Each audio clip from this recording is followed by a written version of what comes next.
अस्सलामु अलैकुम वरहमतुल्लाहि वबरकातुहू। दोस्तों, अल्लाह ताला कुरान मजीद में इरशाद फरमाते हैं कि ए ईमान वालो, मेरे और अपने दुश्मनों को दोस्त ना बनाओ। तुम इन्हें खबरें पहुंचाते हो दोस्ती से, हालांकि वो मुनकिर हैं उस हक के जो तुम्हारे पास आया।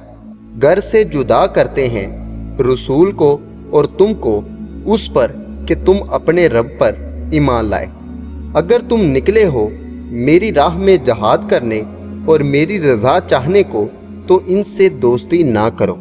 तुम इन्हें खुफिया पैगाम मोहब्बत का भेजते हो, और मैं खूब जानता हूँ जो तुम छुपाओ और जो जाहिर करो। और तुम में जो ऐसा करे वो बेशक वो सीधी राह से बहका है। दोस्तों, आपने कुरान पाक की आयत मुलाहजा की।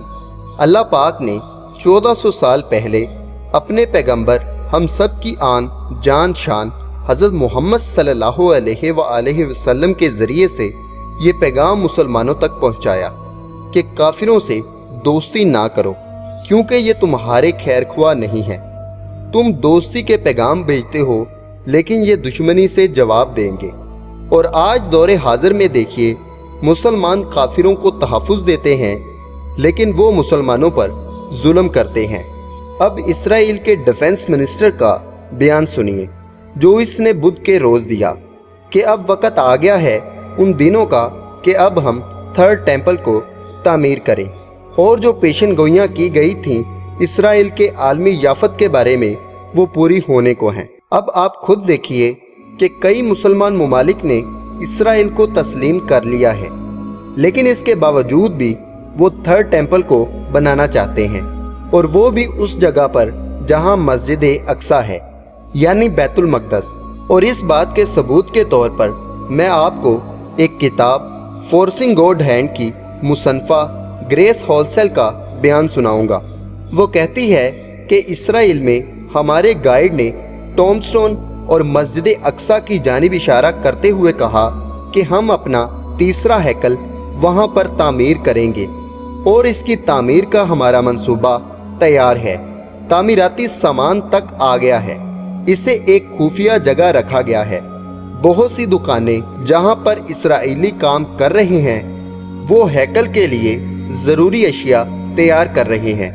एक इसराइली खालस रेशम के तार बुन रहा है, जिससे उलमा यहूद के लिबास उस वक़्त के लिए तैयार किए जाएंगे। वो कहती है कि मैंने पूछा, क्या हम आखिरी वक़्त में आ गए हैं? तो हमारे गाइड ने कहा, हाँ, तू ठीक कहती है, हम आखिरी वक़्त के करीब आ पहुँचे हैं। जैसे कि मैंने कहा था कि कट्टर यहूदी मस्जिद को बम से उड़ा देंगे, जिससे मुस्लिम दुनिया भड़क उठेगी। ये इसराइल के साथ एक मुक़द्दस जंग होगी, और ये बात मसीह यानी दज्जाल को मजबूर करेगी कि वो बीच में आकर मुदाखलत करे।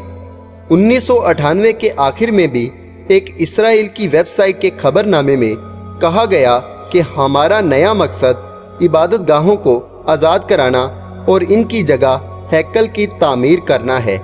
और खबरनामे में ये भी लिखा था कि इस हैकल की तामीर का नहायत मुनासिब वक़्त आ गया है। और खबरनामे में इसराइली हुकूमत से मुतालबा किया गया था कि वो इस्लामी कब्ज़े को मस्जिद की जगह से ख़त्म कराए, क्योंकि तीसरे हैकल की तामीर बहुत करीब है। अब आप जान ही चुके होंगे कि अल्लाह के कलाम की सदाकत आपको वाज़िया दिखाई दे चुकी कि ये आपके मोहसन नहीं हैं। आप जितना भी इनके हमदर्द हो जाओ, ये आपके हमदर्द नहीं होंगे।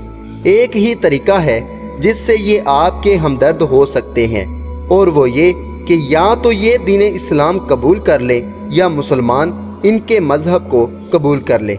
दोस्तों, पीर पिंजर सरकार ने भी इस खतरे के पेश नज़र कुछ अल्फाज अपनी ज़ुबान से इरशाद किए हैं। इन्होंने काफिरों को वार्निंग देते हुए कहा कि दुनिया वालों, अबराहा का अंजाम याद रखो। किबला अव्वल को मुसलमान नहीं बचा सकते तो अबाबील ज़रूर आएंगे। यानी इनके कहने का मतलब है कि अगर मुसलमान हाथ पे हाथ धरे बैठे हैं तो क्या हुआ, खुदा की लाठी बेआवाज़ है, वो हिफाजत करना जानता है। दोस्तों, आप इसके बारे में क्या कहते हैं? अपनी राय का इजहार लाजमी करें। वीडियो पसंद आए तो वीडियो को लाइक करें, چینل کو سبسکرائب کریں، اپنا اور اپنے دوستوں کا خیال رکھیں۔ اللہ حافظ و نگہبان۔